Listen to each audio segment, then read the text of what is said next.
Well, hello everyone, and it's been quite a while since my last video. It's been about a year and a quarter, a year and a half, and there's been several reasons, including an incredibly bad back, very busy, and a smartphone that no longer uploads. Well, this is plot 3 of my 3 plots on this very small allotment. It's about 60 square meters, and I have really worked hard for this. But let's get on with the vegetables. I'll talk to you about various things later on.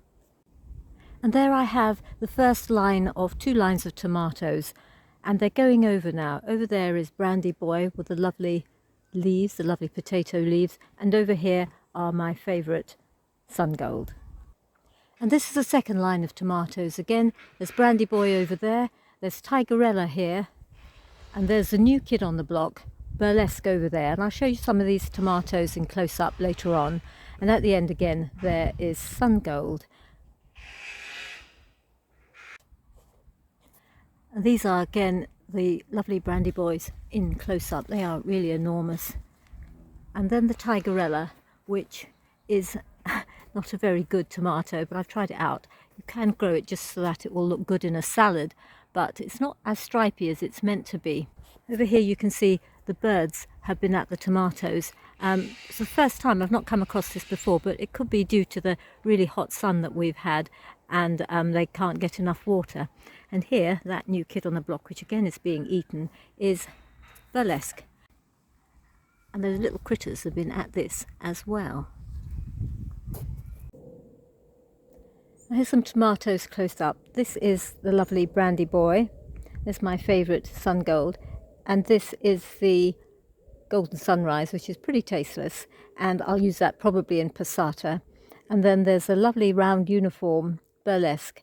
And this is also Brandy Boy when it's not too round or too uniform. It sometimes comes out like that, but it's quite edible, quite easy to cut and use. And here I have the Swiss chard called Ford Hook Giant, and I much prefer it to Bright Lights. It is a very strong growing plant, and I've got 8 of these. I only need 3, so why did I grow 8? It's because I'm very bad at throwing out little seedlings, and I thought I could find a home for them here, but you know, I've only found one person who likes Swiss chard. But I tend to eat the stems with some onions and make it into a cheese or an ordinary white sauce, or the greens on their own with onions, and they are all really lovely, and I'll be growing this next year. Behind the Swiss chard is the sweetcorn. It's called Swift, and it's the first time I've grown it. It's a very sweet corn, and I've eaten some of it raw. It doesn't feel raw, it's so tender and sweet.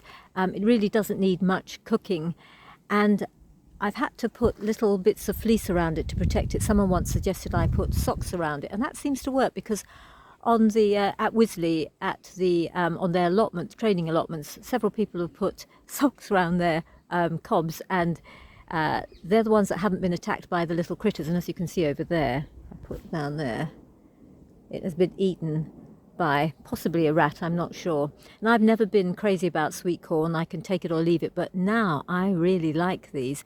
And here in the back garden, I've planted an apple tree over there behind these shrubs, and I'll show you what it looks like close up.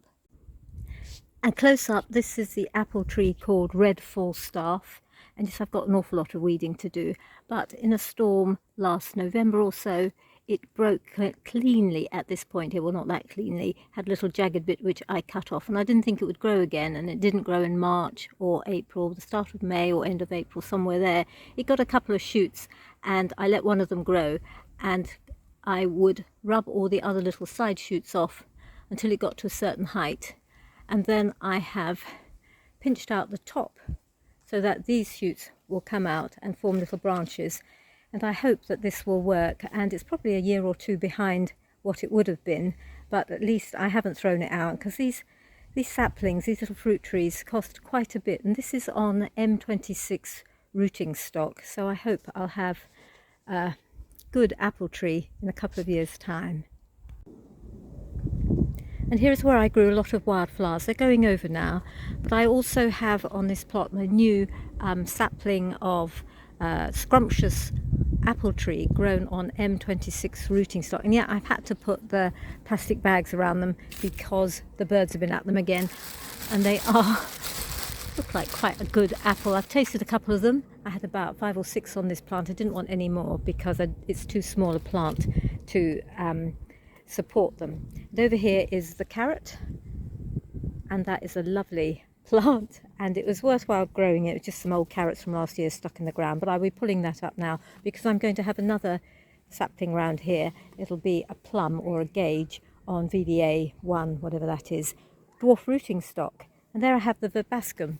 Those seeded by themselves, and it was just one lovely long spike of flowers, and when they stopped flowering they were full of seeds. I thought I'd better cut them down because I didn't want this to seed all over the place, and I thought what a mistake because they are so architectural, and blow me, they're growing up again. So we'll have some flowers, some late flowers for the bees, and I'm really quite pleased with that.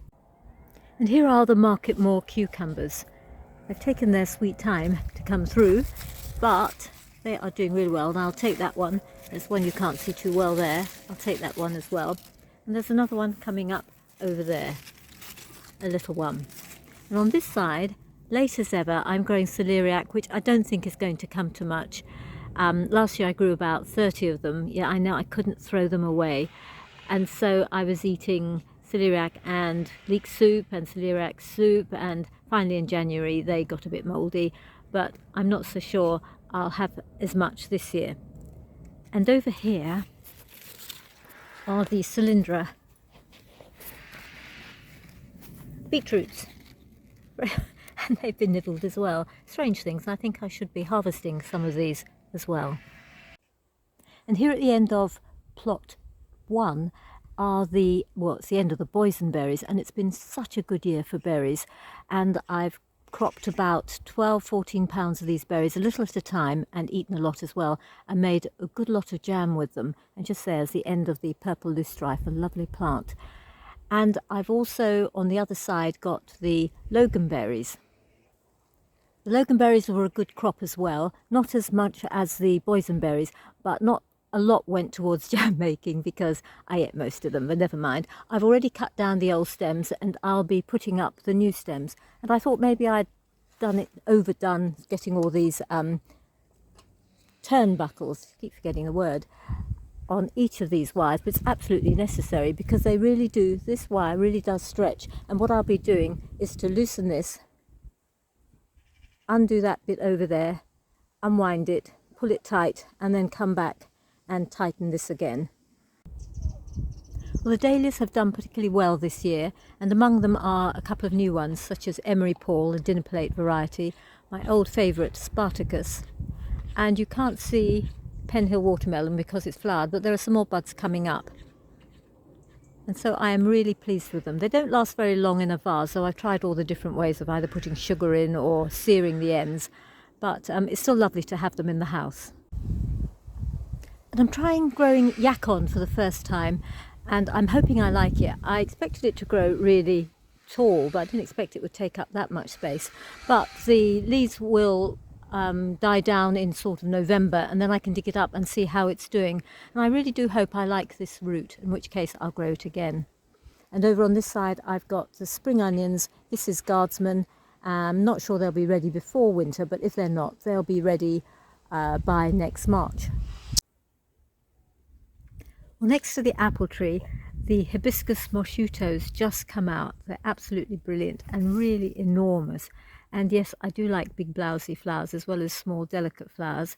And I've had this plant for about 5 years, and it's been in a pot, and I put it in the ground last year, and it's survived the winter. So I hope it will survive some more winters. And coincidentally, I've just been to Wisley, and they had mosquitoes too, in the deep pinks, the pale pinks and whites, and they got a lot of attention.